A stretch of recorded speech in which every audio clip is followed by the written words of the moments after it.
Wong wedok sing ayu tampil apa anane kuwi wong ayu sing sakbenere.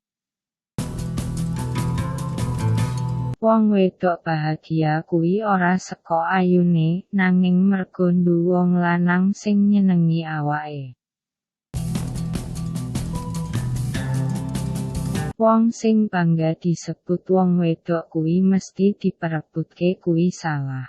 Wong wedok ora nggo rebutan nanging nggo diperjuangke.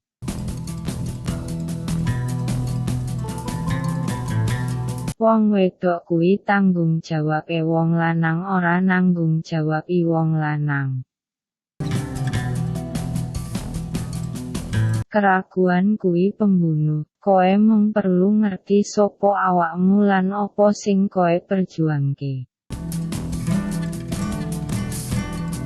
Wong wedok pingin disayangi tanpa ana sijipun argumen, ora mergo dheke ayu, apik utawa pinter, tapi mergo dheke awake dhewe.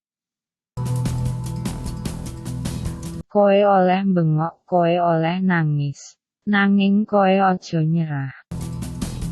Sejatining wong wedok kuat sing iso ngobati loro atine dhewe. Wong wedok nek agi meneng kuwi ana jutaan hal sing ana nang pikirane. Wong wedok kuwi atine lembut nanging bermental baja.